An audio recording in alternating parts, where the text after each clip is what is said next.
Hola, buenos dias, YouTube family. Familia.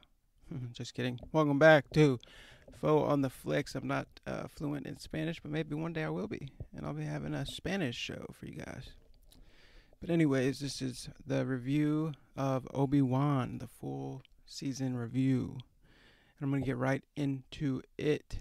I'll be dead honest, when I saw the trailer, I wasn't super blown away. The trailer looked subpar, mediocre, not it, but it really couldn't give away the big hits. This is spoiler free, or it's going to be attempted to be spoiler free. I'm going to try my best.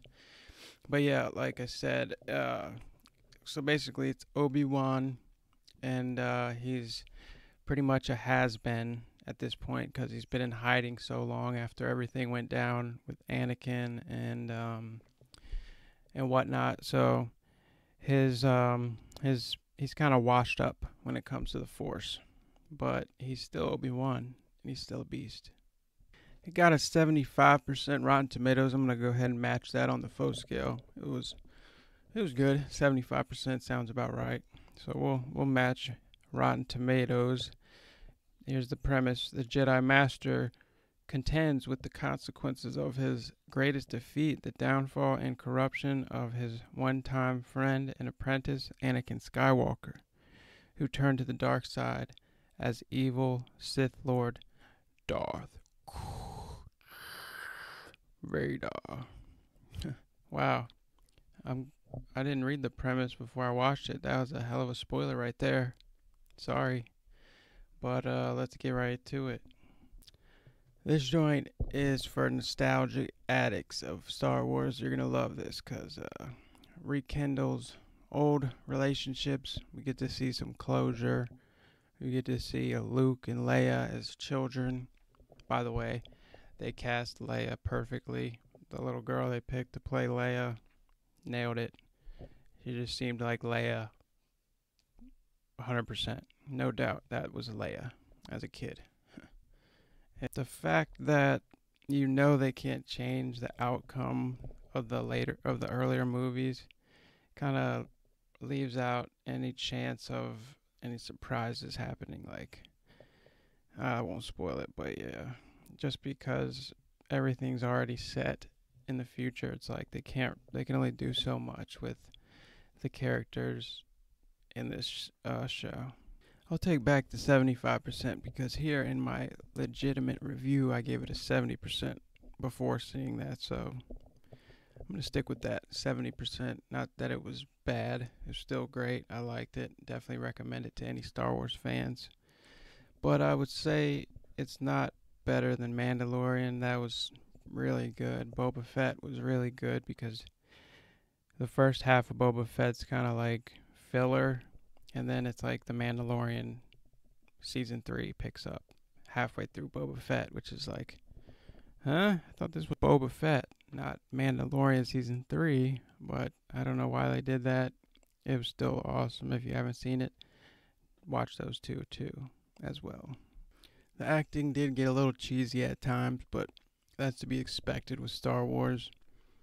And the action, it wasn't the best Star Wars action. Like the blast fights could have been a lot more. The lightsaber fights were cool, but nothing really new or crazy about them. So just letting you know there. It really tries to stick to like the classic Star Wars the best it can with this new Disney blanket over it. I mean, not to say it's bad with Disney, but it's just noticeably different. Like, the picture's super crisp and clean, which I'm a fan of, but there's things like with CGI that back in the old Star Warses, I think they use a lot more real practical effects and stuff. And it doesn't make it bad, it just makes it different than the classics. But the cast is all around pretty great. We had Hayden Christensen return, spoiler. Ewan McGregor, obviously, as Obi-Wan. We had Moses Ingram, black chick who is like Darth Vader's sidekick or whatever. Damn it, I just told you Darth Vader's back, but they said that in the premise, so don't hate me for that. Vivian Lyra Blair deserves a shout out as Princess Leia. This little girl killed it. Perfect Leia. You got Indira Varma, Tala Daruth. You got Joe Edgerton, one of my favorite actors. You got Kumail. He's got a small part, a role in the show. He brings the comedic, very little comedy, but he does bring some to the show. Then you got O'Shea Jackson Jr. He's got a pretty big role, not too big, but pretty good one. That's Ice Cube's son, if you're not familiar. I think he plays, doesn't say here, but I think his name's Rogan or something. Yeah. So yeah, overall cast was good. Acting, it's about a 7 out of 10. Action, I'm gonna give it a 6 out of 10. But overall story, like I said, we're at a 70%. And on Rotten Tomatoes gave it 75, and the audience gave it a 64. So we're kind of right in between there on the faux scale. And I'm gonna wrap it up there. That's the end of the spoiler-free review. So you can turn it off right now if you don't want to see spoilers, but the last couple minute or two, I'm going to get into a really big spoiler that really grinded my gears while I was watching. So in episode 5, the chick who's Darth Vader's apprentice, right? She's trying to get Obi-Wan. She's been chasing him all show. Like I said, spoilers. If you're still watching and you don't want spoilers, what's wrong with you? Anyway, so there's this scene in episode 5 that was just like, what the fuck are they thinking with this? Literally, she's standing there about 10, 20 feet from like hundreds of clones, Empire troopers or whatever. And they must be deaf or daft or something because it's dead silent out there. There's no wind from what you can tell. There's no other sound. The stormtroopers aren't fucking bullshitting. They're all sitting there in form, position, dead silent.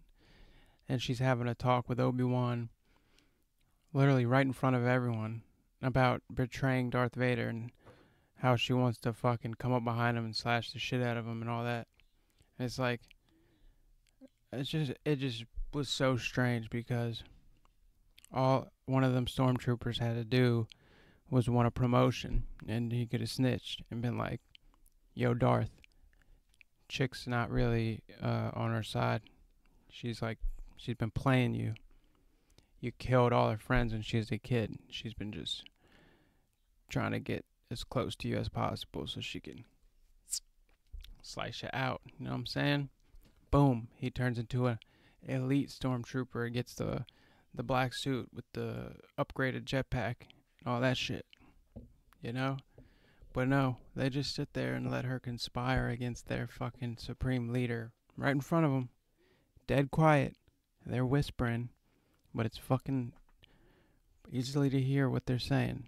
So keep an eye out for that in episode 5. It's a 6 episode season. I just looked online. It says Ewan McGregor would like to make a season 2, but somebody else involved is hesitant. The cast or the crew. I don't know. I really doubt they'll make a season 2. Just the way they ended it kind of seemed like a one and done, but yeah.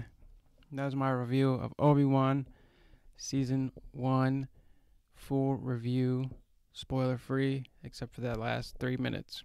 It gets spoilers. Fuck. Like and subscribe if you enjoy the content. We keep growing, guys. Thank you for subscribing. We got 55 now. Let's try to get to 100, right? That'd be cool. And then we're at like 40-some thousand views. Mostly from a UFC short I made, but hey, we're still making content. We're still coming. We're still going. So check that out. And then there's Foeontheflicks if you're a UFC fan and want to hear all the news and fights. And I got to do a predictions video today because goddamn the card's tomorrow. Got a lot of work to do. See you next time.